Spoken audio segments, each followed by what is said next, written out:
ओंकार तू भोले ओंकार तू आयो शरण तिहारी शंभु तार तार तू।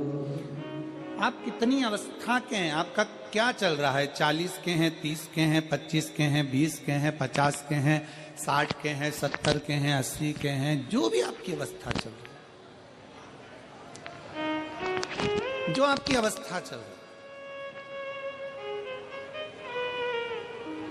आपकी अवस्था में व्यवहार की बहुत जरूरत है। आज के समय में एक बात बहुत अच्छे से धारण कर कर रखना कि घर में सब कुछ है। बोलो री जी हाँ, सही बात है। तुम्हारे घर में भोजन की कमी तो नहीं है ना? जम के बोलो जरा। नहीं। तुम्हारे घर में कहीं रहने की कमी तो नहीं है ना? नहीं। तुम्हारे घर में पानी पीने की भी कमी तो नहीं है ना?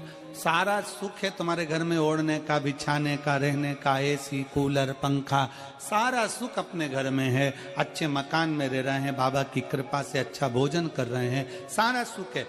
परिवार भी अच्छा है, पति भी अच्छा है, पत्नी भी अच्छी है, बहू भी अच्छी है, बेटा भी अच्छा है, पोता पोती भी अच्छे हैं, नाती पंती भी अच्छे हैं, सास ससुर भी अच्छे हैं, और मायके में माता पिता सब अच्छे हैं, मेरे भाई मेरे बंधु सब अच्छे हैं, सब अच्छे हैं। बस घर में कोई कमी नहीं है, घर में किसी वस्तु की कमी नहीं है, घर में कोई सामान की कमी नहीं है, पर घरों में एक चीज की कमी हो गई, व्यवहार की कमी हो गई। हमारा आपस का व्यवहार ठीक नहीं हो पाया।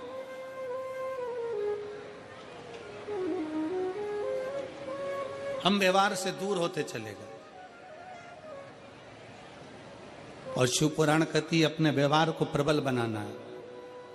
शंकर की कथा देखिए, व्यवहार के बल पर शंकर भगवान के सामने 33 कोटि देवताओं ने मिलकर विष का कटोरा भेज दिया था मेरे शिव जी के सम्मुख में। विष का कटोरा,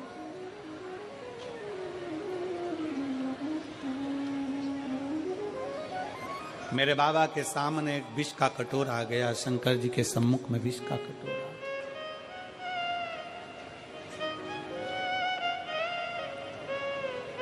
कितना सोचने वाला विषय है, जरा ध्यान दीजिएगा। बहुत सावधानी से कथा सुनिए। जिस कथा के लिए आप लोग आए हैं ना, इस कथा को बड़े दिल से श्रवण करिए।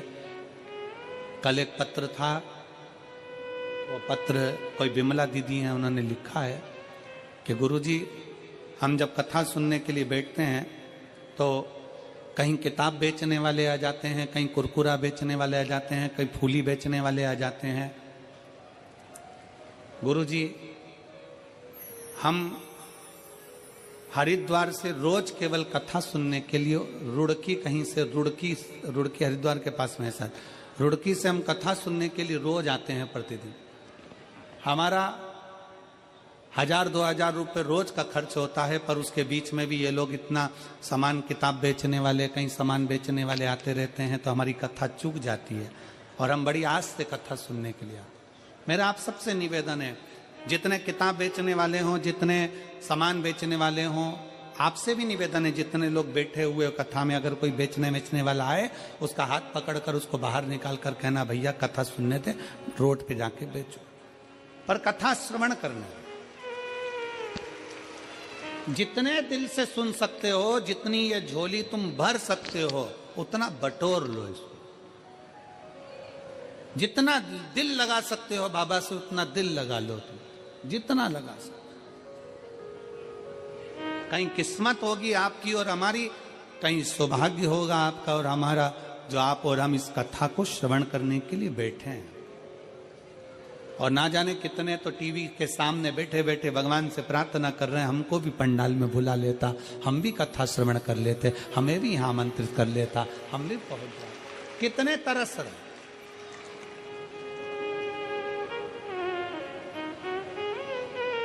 आपके घर में वस्तु की कमी नहीं, व्यवहार की कमी होती जा रही है। और अपना व्यवहार हमें श्रेष्ठ बनाना।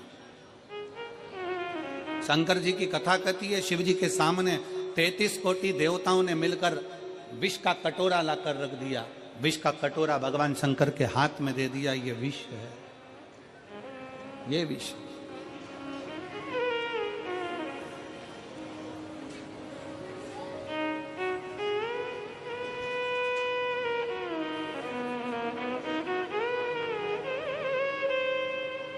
और सबसे पहले जब विष शंकर जी के पास में आया तो पास में नंदी बैठे हुए थे।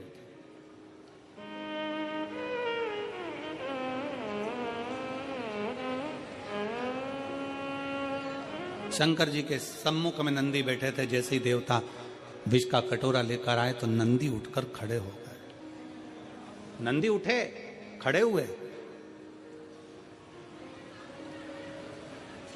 और नंदी ने पूछा ये क्या है, इसमें, इस पात्र में क्या है, इस पात्र में है क्या? आप सबको मालूम होगा, आप सबके स्मरण में होगा कि शंकर भगवान को जब धतूरा चढ़ाया जाता है, धतूरा देखा है आप लोगों ने? जम के बोलो जरा, देखा है? तो कांटे कांटे होते हैं। शंकर भगवान को जब भी धतूरा चढ़ाया जाता है, शिव जी को जब भी धतूरा दिया जाता है, तो धतूरा चढ़ाते समय नंदीकेश्वर शिव का नाम लिया जाता है। बेलपत्री आप चढ़ा रहे हैं, आप जो भी जप करें, स्मरण करें, वो आपके ऊपर है। आप चावल चढ़ा रहे हैं, वो आपके ऊपर निर्भर है। फूल चढ़ा रहे हैं, वो आपके ऊपर निर्भर है। पर जब हम भगवान शंकर का अभिषेक कर रहे हैं, पूजन कर रहे हैं, शिव मंदिर में जा रहे हैं, आपको कहीं से एक धतूरा मिल गया, कोई कामना है आपकी, धतूरा भी कई बार कामनाओं से चढ़ाया जाता है। तो धतूरा जब हम चढ़ा रहे हैं, शंकर को समर्पित कर रहे हैं, तो नंदीकेश्वर भगवान का नाम लेकर, नंदीकेश्वर शिव का नाम लेकर चढ़ाए, मतलब नंदी की आज्ञा लेकर कि हम ये धतूरा शंकर भगवान को दे रहे हैं। और हमारा विश्वास कहता है कि नंदी, हमारी जो दुख है, हमारी जो समस्या है, हमारी जो तकलीफ है, जब मैं धतूरा बाबा को चढ़ाऊंगी, नंदी तेरे से आज्ञा लेकर चढ़ा रही हूं, जिससे ये धतूरा मैं जब शंकर को चढ़ाऊंगी तो नंदी मेरे दुख को मिटाने के लिए तो भोले बाबा को अपनी पीठ पर बिठाकर मेरे दरवाजे तक लेकर आएगा, इसलिए तेरी साक्षी में चढ़ा रही हूं, तेरी साक्षी में चढ़ा रही हूं, ये धतूरा मैं तेरी साक्षी में दे रही हूं।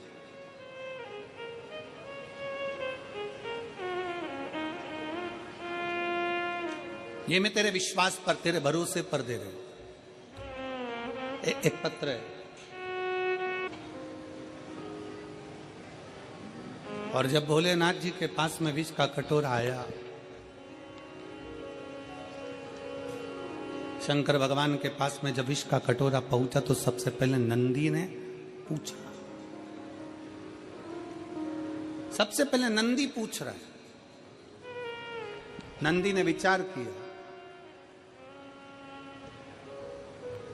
क्या है इसमें? कहा, देवताओं ने कहा इसमें विष भरा हुआ है, विष भरा,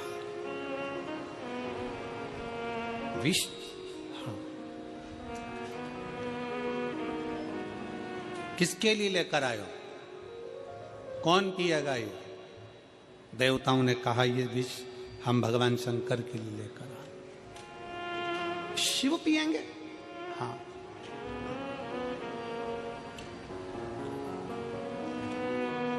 नंदी की आंख में से आंसू बहने लगे।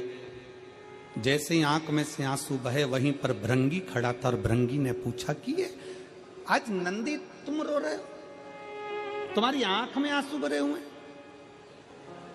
नंदी किस लिए? नंदी कहते हैं आज भोले बाबा के लिए। दुनिया के लोग कोई बेलपत्र लाता है, कोई जल लाता है, कोई दूध लाता है, कोई सामग्री लाता है, पर आज मेरे भोले बाबा के लिए विष आया।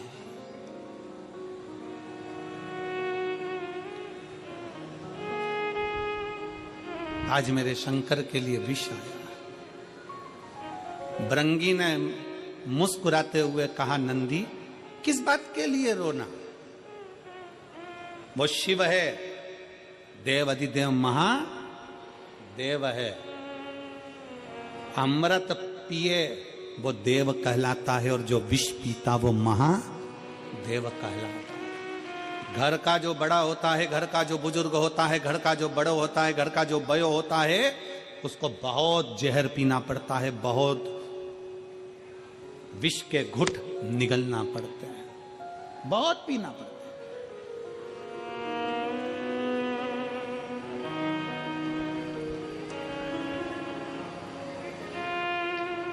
दुख झेलना पड़ता है। घर का बड़ा जो होता है ना, घर का जो बुजुर्ग होता है, मेरा सभी माताओं से निवेदन है, मेरे घर के बुजुर्गों से निवेदन है, मेरे सम्मुख में बैठे हुए माता पिताओं से निवेदन है कि एक बात अपने भीतर उतार लो।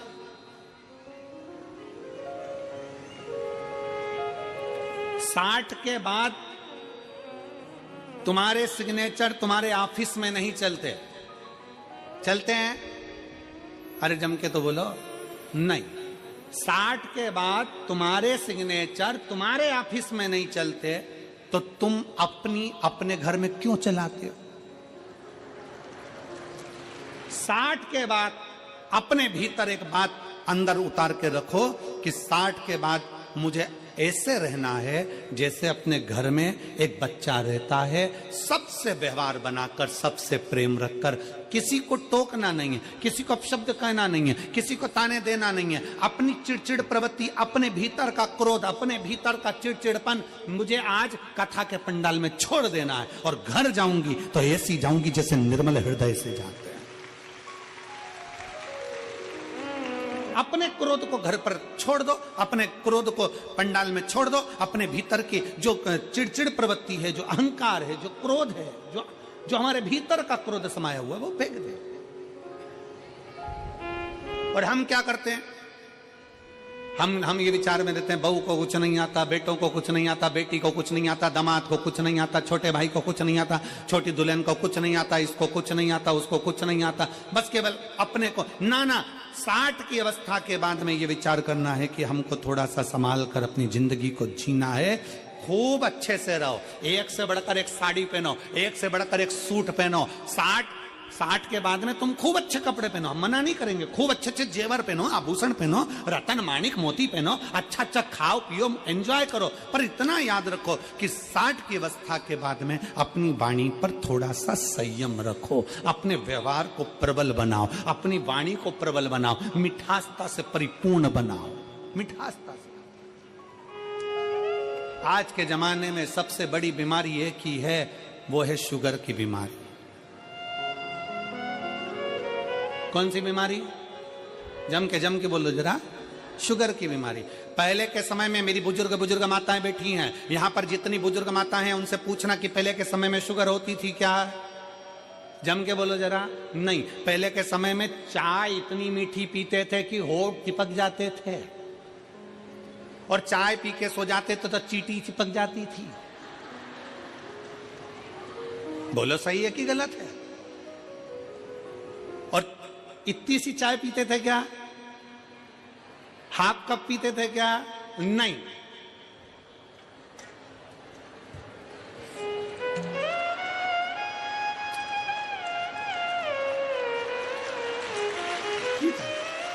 इतनी सी चाय से क्या होगा? तुम सोचो, जरा विचार करो कि इतनी सी चाय पीते थे? नहीं, दूध पिए इतना गिलास भर के, लोटा भरकर, मक्खन खाए ढेर सारा, खूब मीठा मीठा लड्डू पेड़ा, भोजन करे तो मीठा होना जरूरी है, उठे तो मीठा होना जरूरी है, चाय ढेर सारी लोटा भर के पीना, सुबह दोपहर शाम 3-4, और कहीं पे भी चले जाए फिर चाय आन दो, फिर मीठा आन दो। तो ये तो अपने चलता रहता। तो शुगर की बीमारी थी क्या? नहीं। क्यों नहीं थी? क्योंकि पहले शुगर की बीमारी इसलिए नहीं थी कि लोग मीठा खाते थे तो मीठा बोलते थे। आज के जमाने में लोग मीठा खा तो रहे हैं पर बोल नहीं पा रहे, तो वो शुगर जो है ना वो ब्लड में चली जा रही है, इसके कारण ब्लड में शुगर की बीमारी हो रही है। इसका लेवल बराबर करना है तो मीठा खाओ और मीठा बोलो। मीठा बोलोगे तो शुगर का लेवल बराबर चलता रहेगा, ना हाई ना कम न लो ना। शुगर के लेवल को बराबर रखना है तो मीठा खाओ, मना नहीं है, पर जीवान से मीठा निकालते रहो, इतना मीठा निकालो। फिर वही वाली बात आ गई, प्रेम से वो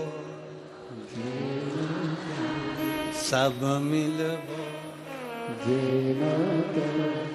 मैं नहीं सुनिया